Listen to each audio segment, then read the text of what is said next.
$4.2 billion. That is the number they give you before they give you anything else. No name, no family, no context, just the number. And the question, can you manage something this size without anyone knowing you exist? Your clients have between $5 and $50 million. You know this range well. You have spent 10 years learning it.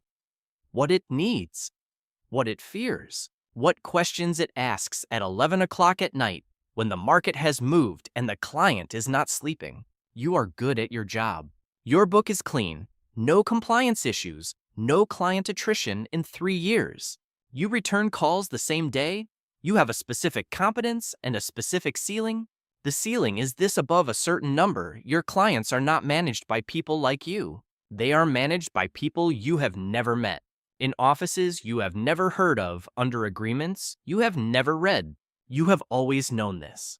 You have never known what it looked like from the inside until the Tuesday the recruiter calls. Part 1, the call. You are 34 years old, VP at a private bank in New York. Good title, good salary.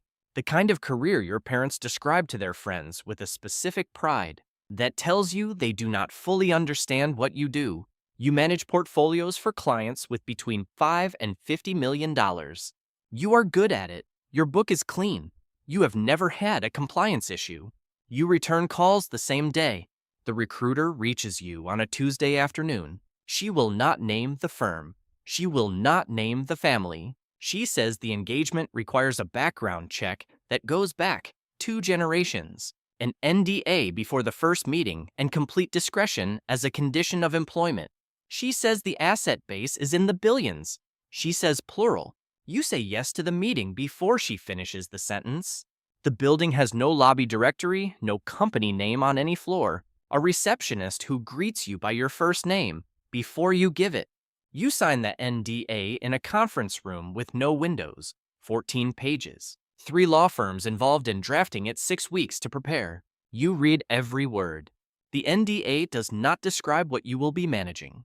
It describes what you will never be allowed to say about it. The distinction feels important. You sign, then they tell you the number $4.2 billion. You've spent 10 years in finance. You've never sat this close to a number this size. You keep your face still. That's the first thing they are evaluating. Part 2, the first day. The office has 12 people, not 12 people managing $4.2 billion for many clients. 12 people, 1 family, $4.2 billion. You have a CIO above you, a CFO beside you, a tax team of 3 attorneys who do nothing else. A real estate director manages a portfolio of properties across 9 cities that none of the family members visit more than twice a year. A concierge operation handles everything from private aviation to medical appointments in 3 countries. Everyone signed the same 14-page NDA. Nobody discusses clients in the elevator. Nobody discusses clients at all, including with each other, beyond what the work requires. On your first morning, the CIO hands you a binder. 47 entities, 12 jurisdictions and family, LLCs with names like Meridian Capital Holdings, Westfield Property Trust, and Coastal Advisory Partners. None of them sound like a family. None of them are supposed to. Trusts registered in South Dakota, a state chosen because South Dakota has no rule against perpetuities. The trusts do not expire. They can run for generations. The assets inside them compound without estate tax, without gift tax, without any of the mechanisms that erode wealth as it transfers between generations. Offshore structures in the Cayman Islands, Luxembourg, Singapore. Not for secrecy. Everything is disclosed to the relevant tax authorities for structure, for the specific legal architecture that determines how gains are characterized, how income is timed, how distributions flow back without creating taxable events at the wrong moment. You ask the CIO why South Dakota specifically.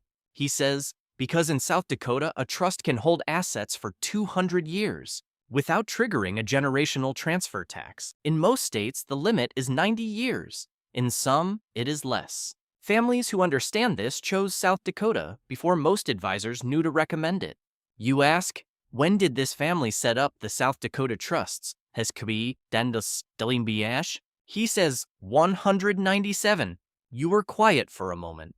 Before most of the attorneys currently advising wealthy clients on trust structures were practicing law, he spent the first 3 weeks doing nothing but reading. The family's name does not appear on a single external document. Property records show LLC names. Court filings show trust names. Bloomberg shows no concentrated position because there is no position. There is a structure that holds positions nested inside another structure that holds the first one. A journalist researching this family would find nothing useful. A regulator auditing this family would find full compliance documented to a standard. That costs more to produce than most people earn in a decade. The secrecy is not illegal. It is architecture. A single-family office exists for one reason: to ensure that a family's wealth outlives the people who built it, not by years, but by generations. Every structure, every entity, every jurisdiction is chosen with that single objective. The question is never how much the portfolio returned this quarter. The question is whether the architecture still holds in 50 years. The structure was here before you arrived. It will be here after you leave. Your job is to not be the person who let it break on their watch. Part 3. What you actually manage. The portfolio is not what you expected. You came from a world of public equities, fixed income, balanced allocations, 60-40, maybe some alternatives for the more sophisticated clients. This is different in category, not degree. The largest allocation sits in private equity, not through a fund, but through direct investments. The family co-invests alongside firms whose minimum ticket for outside investors is $50 million. The family does not pay management fees on these positions. The firms call them because having this family's name in a deal is worth more than the fee. Real estate comes next. Not REITs, but buildings. A commercial tower, a residential portfolio, agricultural land, a logistics facility. The real estate director manages this like a business inside the wealth management operation because it is hedge funds, but not the funds available to accredited investors. These are closed funds that have not taken new capital in 11 years. The family is grandfathered in from a relationship built before you were in this industry. And then there is a layer that does not have a standard asset class name: art, farmland, timberland, private placement, life insurance. The family's investment portfolio sits inside an insurance wrapper where gains compound without annual taxes, and distributions can be structured as loans which carry no income tax at all. You think about your previous clients, their index funds, their expense ratios, the conversations about whether to rebalance quarterly or annually. Those were real conversations, useful conversations for the scale they were operating at. At this scale, the index fund is not the vehicle. The index fund is what people use when they have not yet built the structure that replaces the need for one. You take notes. You take a great many notes. Part 4, the family. The principal is 71 years old, a third generation who did not build the wealth, but inherited the responsibility of not losing it. There is a specific pressure that comes from inheriting something you did not create, a pressure that expresses itself as control and caution in equal measure. He meets with you quarterly. The meetings last 45 minutes. He does not ask about returns. He asks about risk. What can go wrong is the only question he cares about. What are we exposed to that we cannot see? You learn quickly that your job is not to generate alpha. Your job is to ensure the number does not get smaller. A 6% return in a year where the family's peers return 12 is a conversation. A 4% loss in any year is a crisis of trust that takes 3 years to repair. The investment committee is different. 4 family members, 2 of them have financial backgrounds. One runs a restaurant group in 3 cities. One is an artist who does not check her portfolio and has instructed you to handle distributions automatically without her involvement. The 2 with financial backgrounds are the most difficult. They read things and have opinions formed from articles written for a different scale of wealth entirely.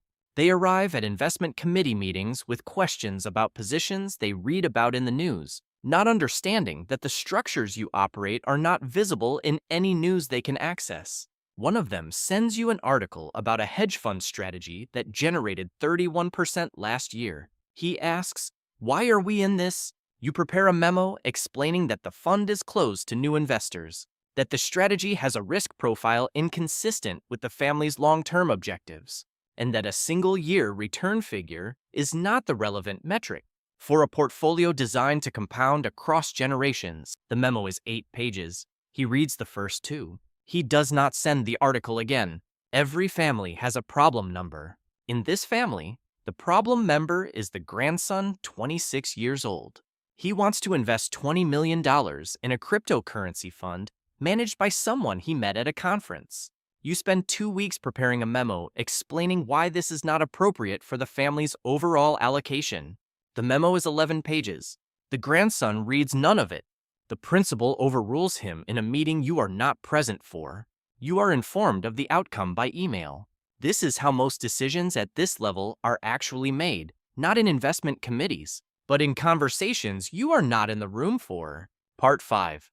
The documents from 80 years ago. 6 months into the role, the CIO hands you a different binder. Older? The pages have a quality that paper acquires when it has been handled by many people across many decades.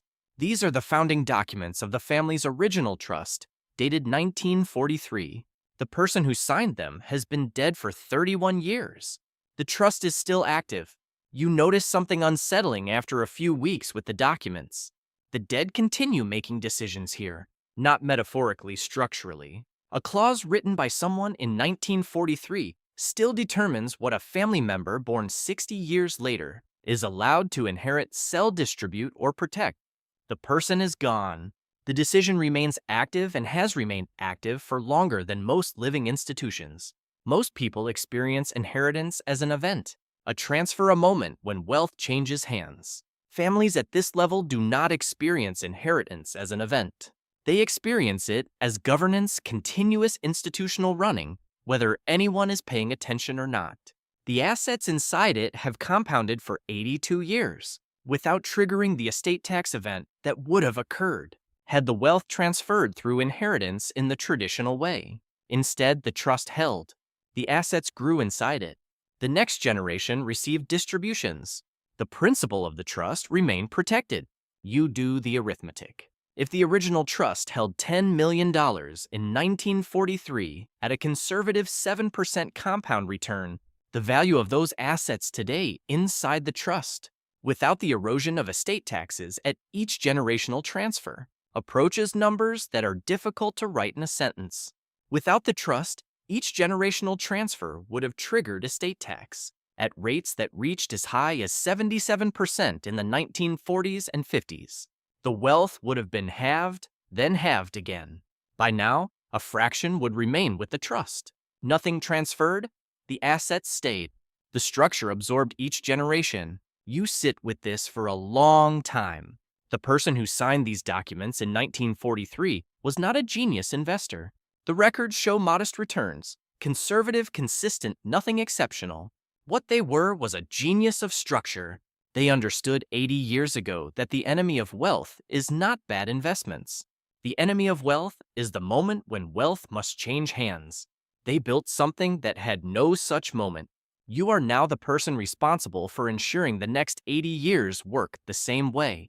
The family members who will benefit from your decisions are not born yet. You write their names in no document, but you think about them. You begin to notice that nobody in this office speaks in normal financial timelines.